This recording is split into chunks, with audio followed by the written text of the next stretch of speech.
Kubera movie range లో నెల్లూరులో భారీ స్కామ్ వెలుగులోకి వచ్చింది. యాక్సిస్ బ్యాంక్ కేంద్రంగా సుమారు 10,60,00,000 రూపాయల మేర కుంభకోణానికి కేటుగాళ్లు పాల్పడ్డారు. అమాయక గిరిజనులకు లోన్లు ఇప్పిస్తామంటూ సుమారు 56 మంది పేరుతో లోన్లు కాజేశారు. ఈ చీటర్స్ ఫేక్ కంపెనీలు ఏర్పాటు చేసి గిరిజనులను అందులో ఉద్యోగులుగా చూపించి వారి పేరు మీద లోన్లు అప్లై చేసిన వ్యక్తులు ఫేక్ కంపెనీలో నుండి 6 నెలల పాటు గిరిజనులకు జీతాలు ఇస్తున్నట్లు స్టేట్మెంట్లు క్రియేట్ చేసి యాక్సిస్ బ్యాంక్ లో లోన్లు తీసుకున్నారు.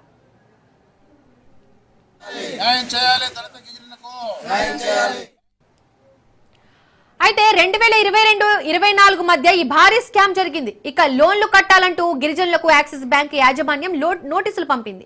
2024లో వాసుదేవనాయుడు, అల్లాభక్షు, శివ, వెంకట్ పేరు మీద ముత్తుకూరు పోలీస్ స్టేషన్ లో బ్రాంచ్ మేనేజర్ మదన్ మోహన్ ఫిర్యాదు చేశారు. ఈ భారీ స్కామ్ లో బ్యాంకు ఉద్యోగుల పాత్రపై కూడా అనుమానాలు వ్యక్తమవుతున్నాయి.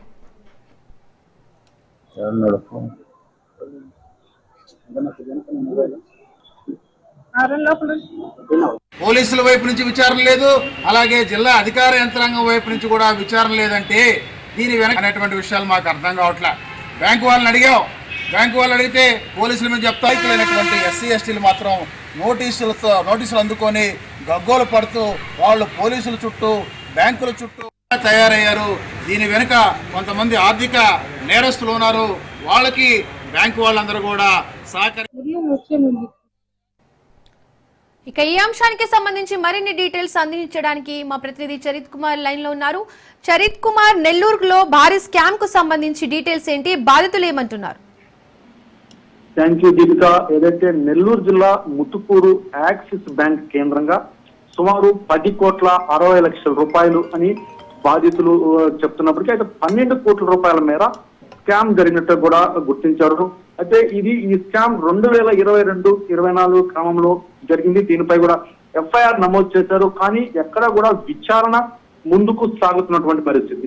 అయితే ఇక్కడంతా దీన్ని మనం నిశ్చితంగా పరిశీలిస్తే అమాయకులైన గిరిజనులకు లోన్లు ఇప్పిస్తారంటూ సుమారు 56 మంది గిరిజనుల పేరిట లోన్లు తీసుకొని కాజేశారు.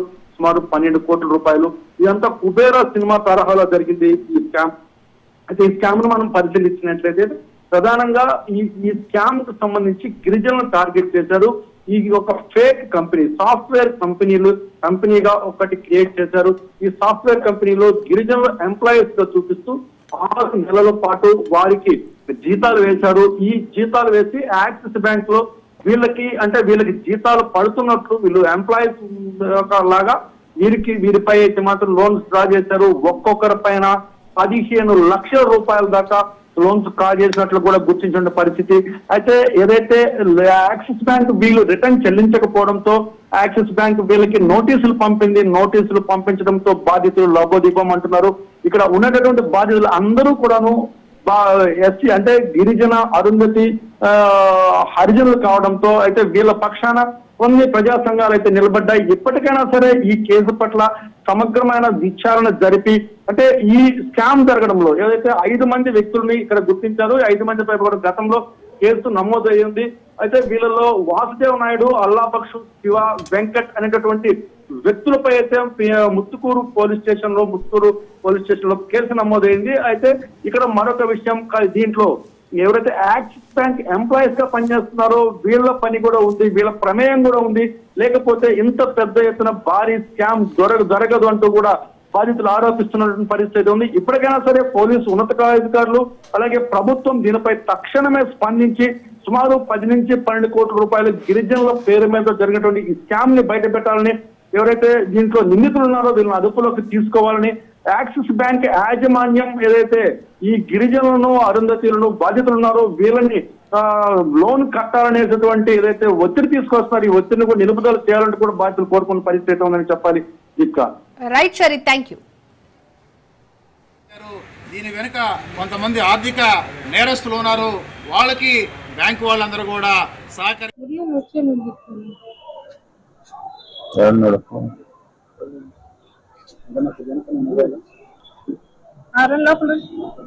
పోలీసుల వైపు నుంచి విచారణ లేదు, అలాగే జిల్లా అధికార యంత్రాంగం వైపు నుంచి కూడా విచారణ లేదంటే దీని వెనక అనేటువంటి విషయాలు మాకు అర్థం కావట్లే. బ్యాంకు వాళ్ళని బ్యాంకు వాళ్ళు అడిగితే పోలీసుల మీద చెప్తాయితులైనటువంటి ఎస్సీ ఎస్టీలు మాత్రం నోటీసులు అందుకొని గగ్గోలు పడుతూ వాళ్ళు పోలీసుల చుట్టూ బ్యాంకుల చుట్టూ తయారయ్యారు. దీని వెనుక కొంతమంది ఆర్థిక నేరస్తులు ఉన్నారు. వాళ్ళకి బ్యాంకు వాళ్ళందరూ కూడా